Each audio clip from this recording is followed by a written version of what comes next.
여름방학 잘 보내고 있습니까?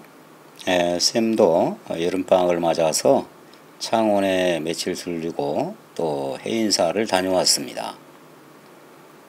쌤 기억으로는 중3 여름방학이면 시골에는 그 농막이라고 있습니다. 밭 가장자리에 정자 모양으로 지어놓은 쉼터인데요.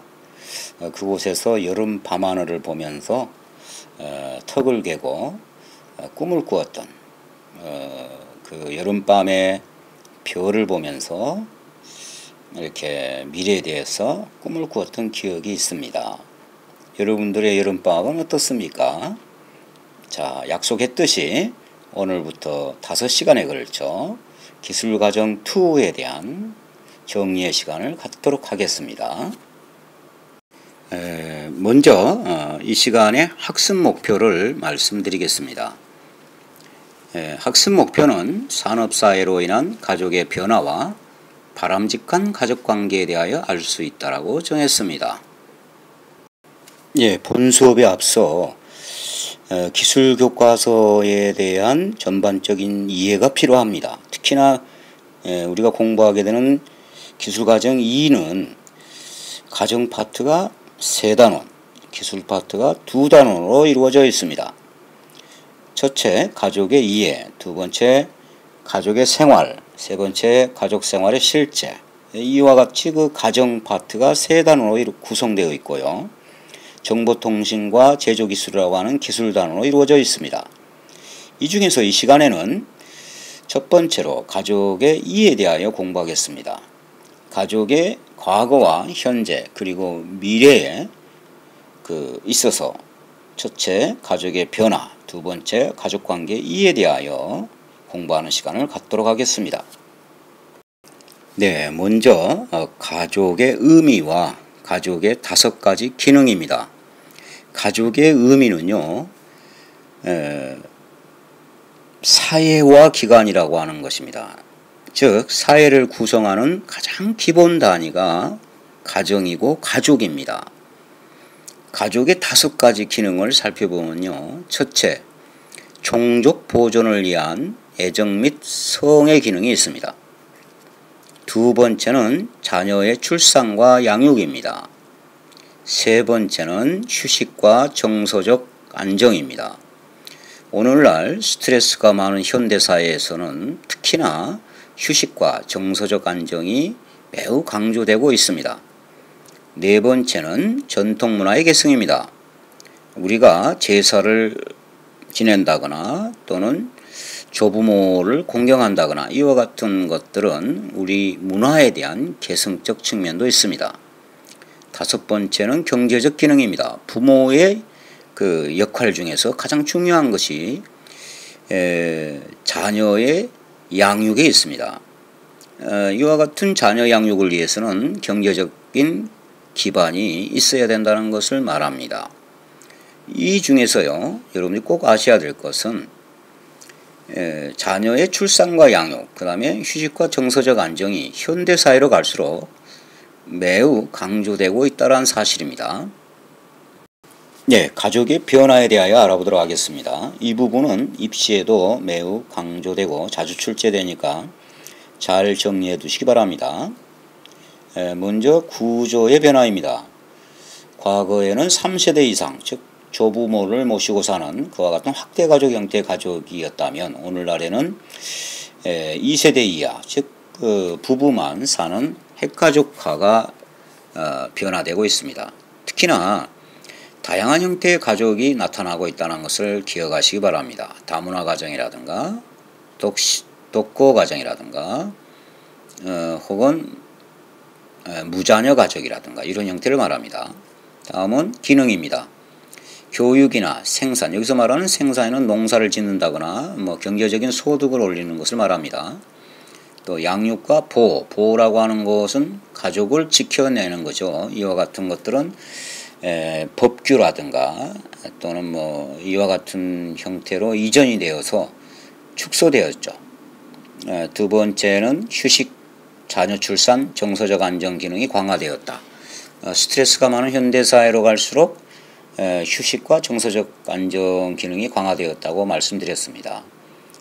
세 번째는 사회화 기능입니다. 사회화라고 하는 것은 일종의 가정교육을 말하는 겁니다. 여러분들도 집에서 부모님이 사회인으로서 지켜야 될 기본적인 예의라든가 규범이라든가 예절에 대하여 교육을 받고 있죠. 이와 같은 가치관의 형성에 영향을 미치는 가정교육을 사회화라고 합니다. 다음은 가치관의 변화입니다. 효를 중시하는 가족 중심 가치관에서요, 자율과 평등을 중시하는 개인 중심 가치관으로의 변화입니다.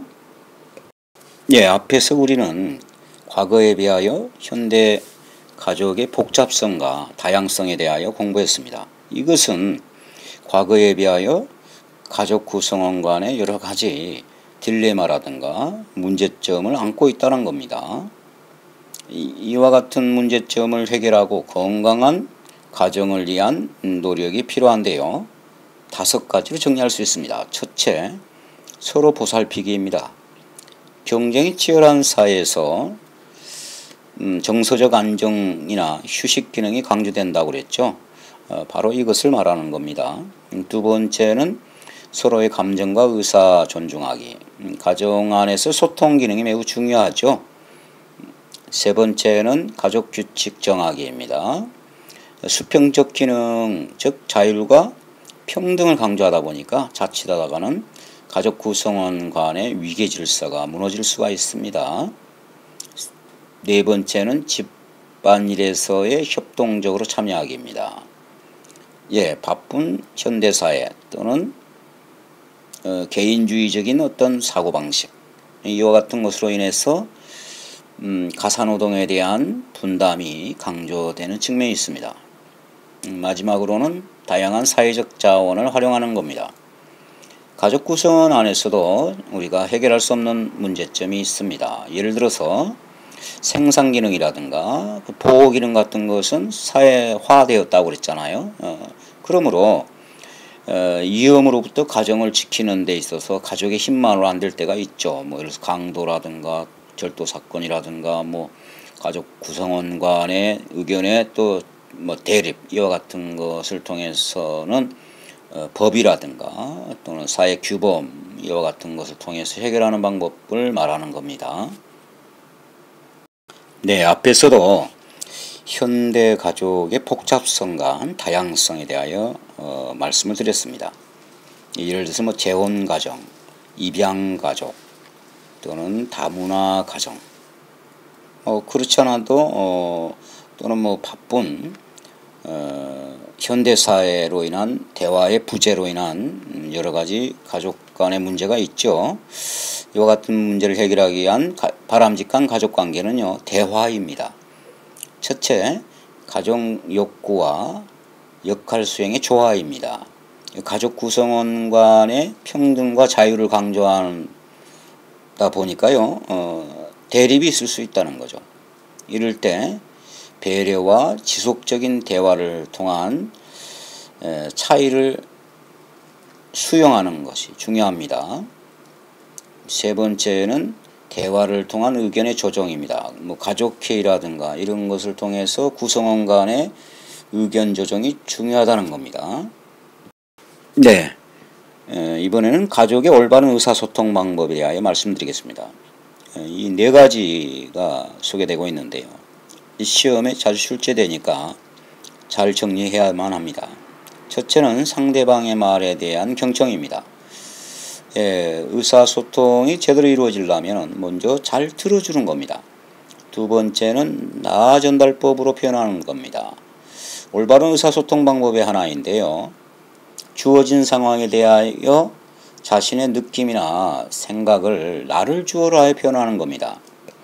예를 들어서 예고 없이 늦게 귀가한 자녀에게 어머니가 나는 너가 연락도 없이 이렇게 늦게 귀가하여 매우 걱정이 많이 되었단다라는 겁니다. 세 번째는 긍정적 언어를 사용하는 겁니다. 부정적 언어보다는 긍정적 언어를 통해서 행동의 변화를 이끄는 것이 매우 효과적이라는 거죠. 언어적 표현과 비언어적 소통의 일치입니다. 우리말에 이신전심이라고 하는 말이 있습니다. 말을 하지 않아도 눈빛이나 웃음이라든가 몸짓만으로도 의사소통이 이루어질 수 있는 친밀감을 말하는 겁니다. 자, 이제는 오늘 수업 내용을 정리하는 시간을 갖도록 하겠습니다. 첫째, 가족의 의미를 알아야 된다. 두 번째는 현대사회에서 변화된 가족의 그 내용을 알아야 되고요.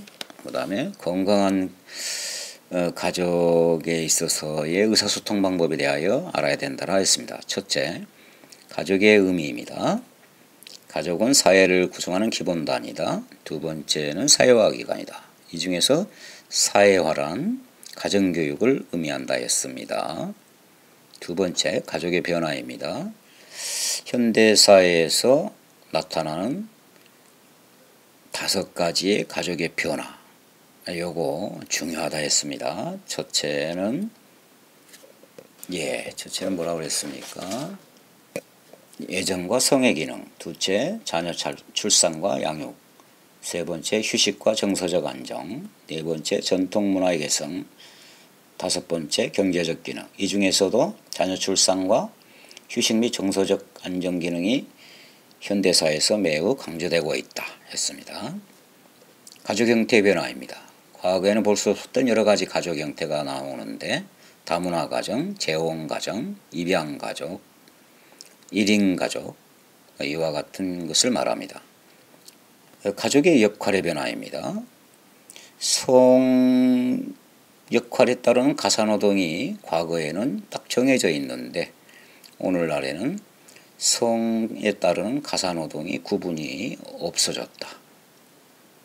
또한 가족 구성원 간의 수평적 관계로 인하여 다양한 형태의 역할이 생겨났다라고 얘기할 수 있습니다. 마지막으로 의사소통입니다. 긍정적인 의사소통을 통하여 가족 구성원 간의 원활한 소통이 중요하다 했는데 그 중에서 나전달법이 있다. 아이메시지법이란 자신이 처한 상황이나 느낌을 나를 주어로 하여 표현하는 것으로서 상대방에게 긍정적인 행동의 변화를 가져올 수 있는 겁니다. 자, 여기까지 해서 오늘 첫 시간 가족의 이해에 대한 수업을 정리하도록 하겠습니다. 자, 수고 많았습니다.